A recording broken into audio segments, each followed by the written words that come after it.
students, in this video lecture I am going to start new chapter of class 12th, molecular basis of inheritance. In this chapter we discuss these following topics. First is molecular structure of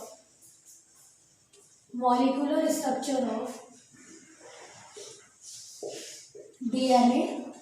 Second, DNA versus RNA. You have to differentiate between DNA and RNA. Third one is properties of ideal genetic material. Next, molecular structure of DNA versus RNA, properties of ideal genetic material. Next, experiments for search of genetic material, ये discuss करना है आपको. Next आपको central dogma discuss करना है. Central dogma में आपको replication, transcription, translation, ये सारी चीजें डिस्कस करनी है. नेक्स्ट आपको human genome project and 6 DNA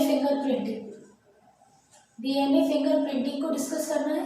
ये हम जो है बायोटेक्नोलॉजी में भी डिस्कस कर सकते हैं. ठीक है, वही डिस्कस करेंगे क्योंकि इसके बहुत सारे जो मेथड्स हैं वो बायोटेक्नोलॉजी से रिलेटेड है, इसलिए हम इसको डिस्कस बायोटेक्नोलॉजी चैप्टर में करेंगे. तो first of all I am going to discuss molecular structure of DNA. तो पहले हम इस चीज को डिस्कस करते हैं, इसको रब कर देते हैं. मॉलिक्यूलर स्ट्रक्चर की अगर आप बात करें तो आपको इसमें क्या करना है, डीएनए के स्ट्रक्चर से रिलेटेड आपको बात करनी है. तो इसमें सबसे पहले हम जो टॉपिक स्टार्ट करते हैं वो जेनेटिक मटेरियल से स्टार्ट करते हैं. जेनेटिक मटेरियल, ठीक है. How can you define the genetic material? It is the inheritable material which transfer characters from parents to their offspring. That is known as genetic material, or we can say that it is known as hereditary material. तो क्या बोलते हैं, hereditary material भी कहते हैं. ये सारी चीज़ें आपको पता है.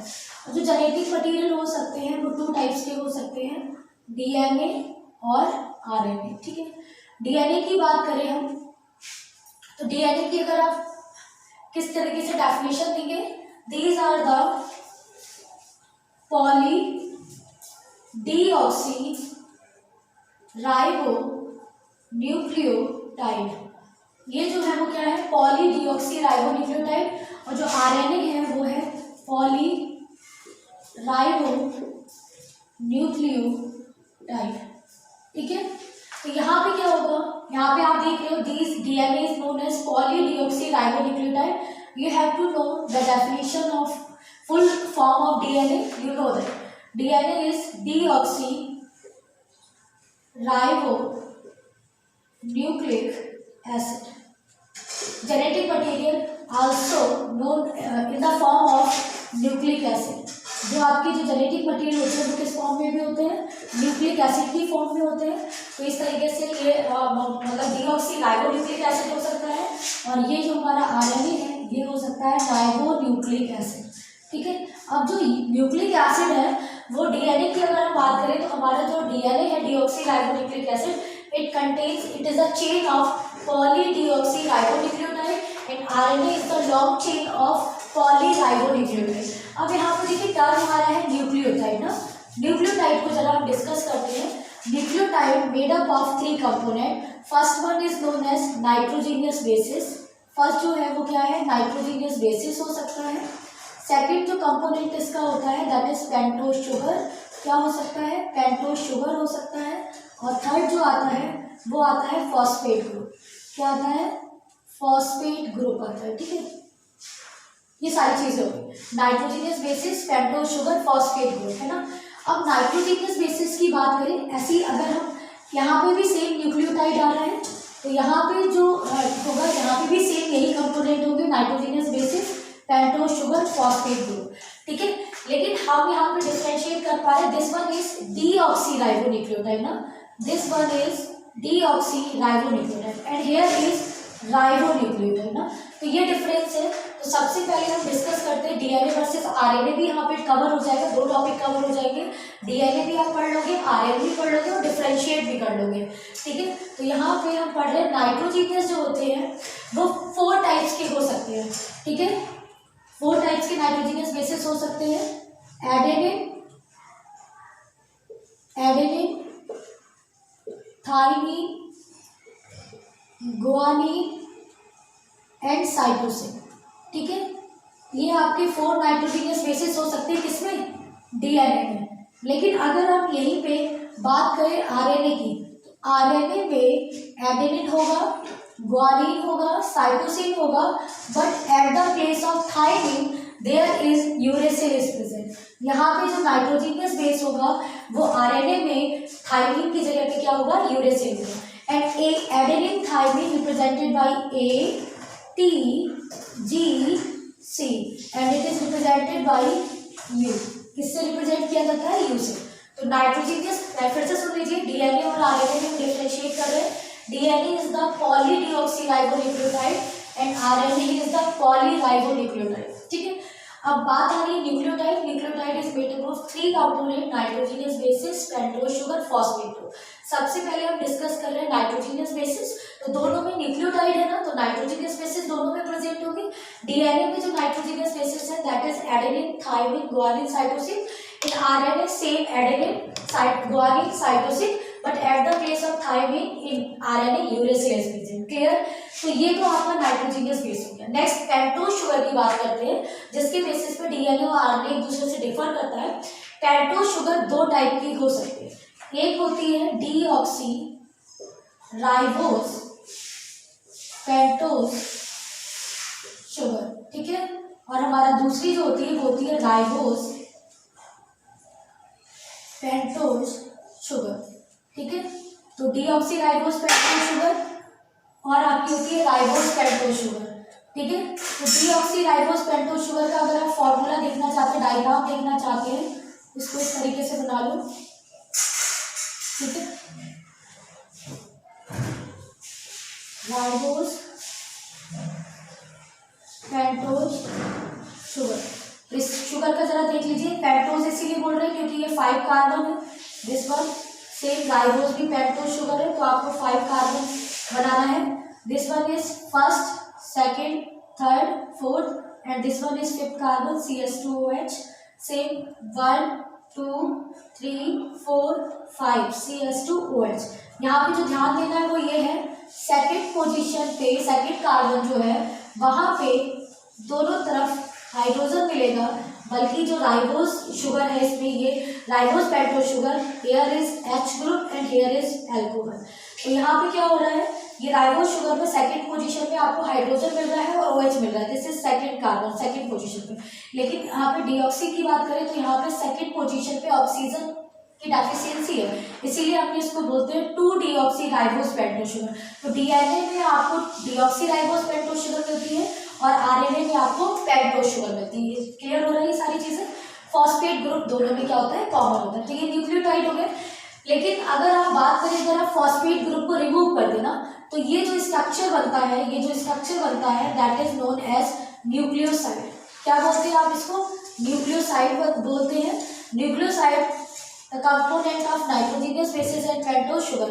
तो ये जो हमारे नाइट्रोजीनियस बेसिस है वो अलग हो जाते हैं, न्यूक्लियोसाइड में हमारा आ जाता है एडेनोसिन, नेक्स्ट थायमिडीन, ग्वाइनोसिन, साइटिडीन, यूरेडिन। तो ये आपको अगर आ गया साथ में लिखा हुआ कि select which one is nucleoside and which one is nucleotide. तो न्यूक्लियोटाइड में आपके 3 कंपोनेंट्स होते हैं, nitrogenous base, pentose sugar and phosphate group, ठीक है। फॉस्फेट ग्रुप होता है, ठीक है।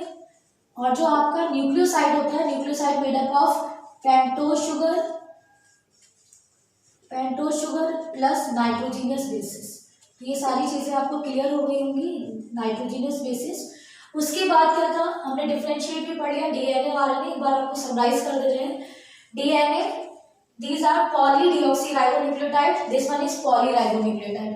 डीएनए में आपका जो होगा नाइट्रोजीनियस शुगर जो होगी वो डीऑक्सीराइबोस पेंटोज शुगर, यहाँ पे जो होगी राइबोस पेंटोज शुगर। इसके डायग्राम है, क्या डिफरेंस है इसमें आपका जो मिलेंगे एडेनिन थाइमिन ग्वानिन साइटोसिन, यहाँ पे आपको थाइमिन की जगह यूरेसिन मिलेगा, ठीक है। और इसकी वजह से मतलब जो आरएनए इसकी सेकंड पोजीशन पे आपको एल्कोहल ग्रुप मिलता है, हाइड्रोक्सिल ग्रुप मिलता है, इसकी वजह से ये मोर रिएक्टिव होता है, कैटालिटिकली एक्टिव होता है कंपैरिजन टू डीएनए, ठीक है। तो डीएनए स्टेबल है, ठीक है, कंपैरिजन टू आरएनए। तो इस बात का जरा आप ध्यान रखना है, इसीलिए डीएनए को जो है बेस्ट जेनेटिक मटेरियल जाना जाता है, क्योंकि ये स्टेबल है, म्यूटेशन होता है, स्लो होता है, लेकिन जो आरएनए है उसकी म्यूटेशन हाइड्रोक्सिल ग्रुप होने की वजह से फास्ट होता है, कैटालिटिकली एक्टिव होता है। तो इसीलिए अगर आपसे पूछा जा रहा है विच इन डीएनए और RNA which one is most ideal genetic material, there answer is DNA because it contains deoxyribose pentose sugar. At the second carbon there is lack of oxygen, ठीक है, that is why it is stable in nature. Clear? तो ये सारी चीजें हैं आपका। Next आपको जो पढ़ना है वो क्या पढ़ना है आपको, आपने स्ट्रक्चर ऑफ डीएनए की बात कर रहे थे हम, तो जो मॉलिक्यूलर स्ट्रक्चर था डीएनए का वो जो था डबल हेलिक्स मॉडल बताया गया by the scientists Watson and Crick, and other two scientists also involved, Rosalind Franklin and Maurice Wilkins. तो आपका जो डीएनए का जो स्ट्रक्चर था इट मॉडल जिसके थ्रू एक्सप्लेन किया था that is double helix model. Double helix model के अकॉर्डिंग डीएनए का स्ट्रक्चर एक्सप्लेन किया गया था, and 4 scientist involve, Watson and Crick, Rosalind Franklin and Maurice Wilkins. तो नेक्स्ट हमारा जो टॉपिक है वो हमें पढ़ना है structure of double helix model of DNA.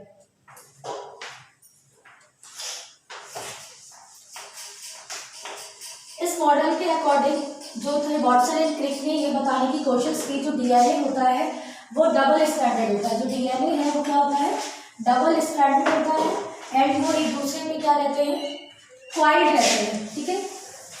तो यहाँ पे लिखना है DNA double helix model, DNA double helix model was given by Watson and Crick. First, second, third Franklin, fourth जो थे विल्किंस। तो 4 साइंटिस्ट इन्वॉल्व है, लेकिन अगर बेसिकली आपसे पूछा जा रहा है कि DNA double helix model was given by, there answer is Watson and Crick. इसके अकॉर्डिंग साइलेंट फीचर क्या थे डीएनए डबल हेलिक्स मॉडल के, कि जो होता है हम डीएनए जो होता है on the basis of their coiling, it is left hand और राइट हैंड, it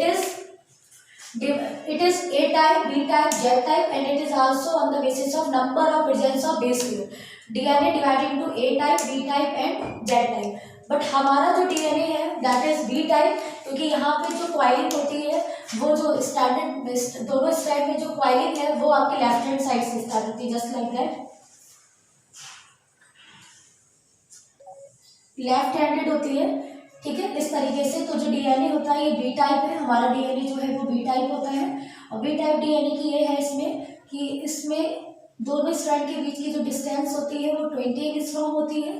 1 हेलिक्स जो होती है 180 का जो बनता है इस तरीके से वो आपका एक हेलिक्स बनाता है, this is 1 helix and its length is 3.4 angstrom. इसमें जो बेस पेयर आते हैं वो 10 बेस पेयर आते हैं, 1 2 3 4 5 6 7 8 9 and this one is 10 and the distance between two base pair is 0.34 angstrom। ये सारी चीजें हो गई।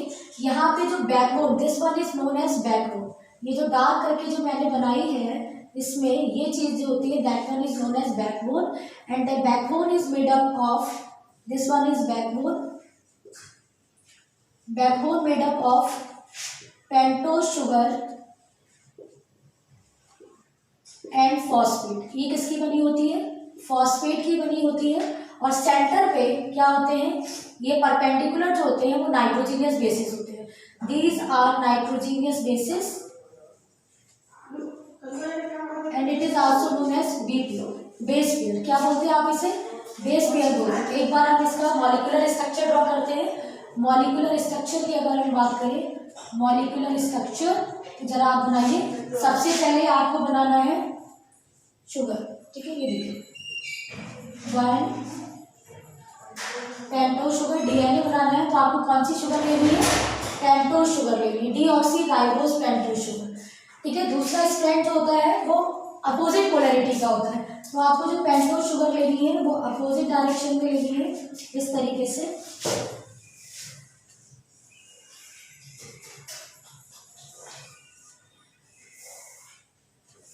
इस तरीके से तो नंबरिंग कीजिए 1 2 3 4, this one in fifth CH2OH, 1 2 3 4 CH2OH, 1 2 3 4 CH2OH, 1 2 3 4 fifth CH2OH, 1 2 3 4 CH2OH, ठीक है, 1 2 3 4 एंड CH2OH।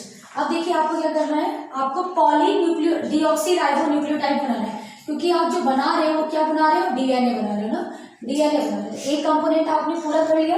तो अब देखिए फर्स्ट कार्बन पे जो होता है पेंटोस शुगर के नाइट्रोजीनियस बेसिस ऐड होता है। अगर यहाँ पे एडेनिन है तो एडेनिन जो है किससे कंबाइन होता है? थाइमिन से होता है, ठीक है। ये मैंने आपको क्लास 11 में बताया था। अगर यहाँ पे ग्वानिन है तो ग्वानिन जो होगा वो इस सेम यहाँ पे अपोजिट जो होगा साइटोसिन। एडेनिन और थाइमिन के बीच में जो हाइड्रोजन बॉन्ड होते हैं 2 हाइड्रोजन बॉन्ड, एंड ग्वानिन और साइटोसिन के बीच में ट्रिपल हाइड्रोजन बॉन्ड। सेम यहाँ पे थाइमिन अगर हो गया तो यहाँ पे इसका अपोजिट क्या होगा? Adenine, and there is 2 hydrogen bonds are present. ये सारा तो ये न्यूक्लियोसाइड बन गया।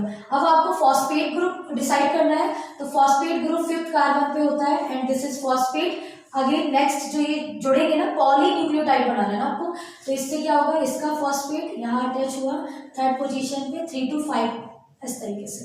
सेम इसमें होगा 5th कार्बन पे फॉस्फेट, देन 3, यहाँ पे फॉस्फेट, देन 3rd। तो इस तरीके से न्यूक्लियोटाइड बनते हैं। जहाँ पे यहाँ पे phosphate group 5th carbon free है ना यहाँ पे, तो यहाँ पे इस एंड को नाम देते हैं 5 प्राइम, इस एंड में नाम देते हैं 3 प्राइम। यहाँ पे इसका 5th पे फॉस्फेट लगेगा तो ये 5 prime, this one is 3 prime. तो दोनों ही स्ट्रैंड जो होते हैं वो अपोजिट पोलैरिटी, मतलब this one is 5 prime and this one is again 5 prime to 3 prime. तो दोनों ही स्ट्रैंड अपोजिट पोलैरिटी में होते हैं। दोनों स्ट्रैंड की जो बीच की डिस्टेंस होती है 20 एंगस्ट्रॉम। बेस पेयर जो 1 हेलिक्स में आते हैं वो 10 बेस पेयर आते हैं, टोटल 10 बेस पेयर्स आते हैं। दोनों के बेस पेयर के बीच की डिस्टेंस होती है 0.34, क्योंकि एक हेलिक्स की डिस्टेंस है 3.4। तो ये इसका मॉलिक्यूलर स्ट्रक्चर है जो आपको ये सारी चीजें आनी चाहिए। तो ये जो था डीएनए डबल हेलिक्स मॉडल था। अब इसकी जो किस तरीके एक बेस्ट जेनेटिक मटेरियल होने के लिए क्या क्वालिटीज होनी चाहिए, तो सबसे पहले जो इसकी क्वालिटी है वो ये होना चाहिए कि जो जेनेटिक मटेरियल होना चाहिए वो इनहेरिटेबल होना चाहिए। जेनेटिक मटेरियल इनहेरिटेबल होना चाहिए। दूसरा वो रेप्लिकेटिव होना चाहिए, वो अपनी कॉपीज को बना सके, तभी तो वो आपका जो है फर्स्ट जनरेशन से सेकंड जनरेशन ट्रांसफर करेगा। थर्ड ये होना चाहिए कि चेंजेस होने चाहिए लेकिन स्लो होने चाहिए। कैसे होने चाहिए? स्लो होने चाहिए। मतलब ऐसा नहीं है कि चेंजेस नहीं होने चाहिए। आरएनए में जो चेंजेस होते हैं जो वो बहुत फास्ट होता है, मतलब म्यूटेशन बहुत फास्ट होता है, लेकिन चेंजेस होने चाहिए बट कैसे होने चाहिए? स्लो होना चाहिए, तभी तो न्यू स्पीसीज का फॉर्मेशन होगा। नेक्स्ट होता है मेंडेलियन कैरेक्टर्स को फॉलो करना चाहिए और मेंडेलियन उसके फॉर्म में क्या होना चाहिए? एक्सप्रेस करना चाहिए उसको। तो ये कुछ क्वालिटीज हैं डीएनए की, इसीलिए हम जो है डीएनए को बेस्ट जेनेटिक मटेरियल बोलते हैं। अगर आपसे पूछा जा रहा है कि फर्स्ट जेनेटिक मटेरियल क्या था, तो आरएनए था, क्योंकि जो डीएनए है वो आरएनए से क्या हुआ है? मॉडिफाइड हुआ है। तो नेक्स्ट वीडियो लेक्चर में हम डिस्कस करेंगे experiment for the search of genetic material. Thank you, have a nice day.